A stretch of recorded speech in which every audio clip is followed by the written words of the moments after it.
Hi, welcome to SolidCam. In this video, we are going to see a feature called multi-axis roughing in simultaneous 5-axis. Multi-axis roughing is meant for roughing out pocket-shaped geometries or prismatic-shaped geometries that cannot be done in simple 3+3 axis or 3+2 axis, or might need several setups of 3+2 axis. In such a case, for example, a pocket like this can be roughed out using a single toolpath of 5-axis. Multi-axis roughing has got two strategies. One is a contour strategy, which is exactly similar to our 3-axis contour roughing, and the other one is the adaptive strategy, which is very similar to the eye machining strategy. So we are going to see both the strategies. The first one is a contour-based machining or a contour strategy, in which we define the machining surfaces, the flow surfaces, and define the tool. In the toolpath parameters, we define the tolerance, the step over, and the step down. Once this is done, we can simply hit the Save and Calculate button, and machining starts automatically.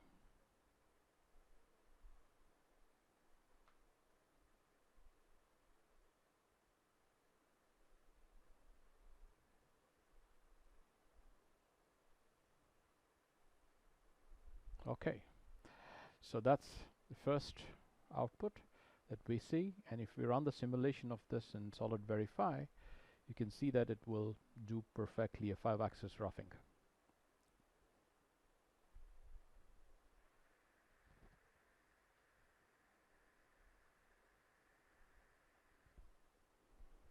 Okay, here it is.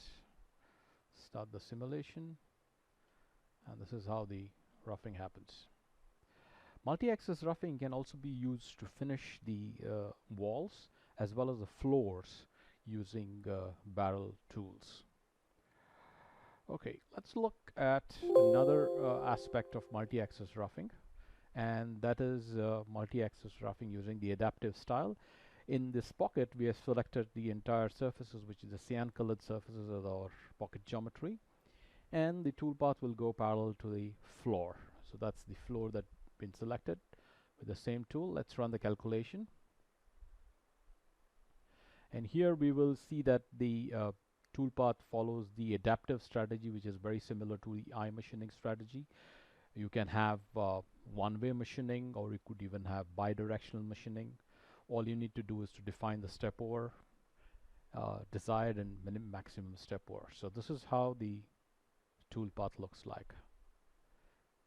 So as we can see, multi-axis roughing is very useful for roughing out these geometries where you need a full 5-axis movement.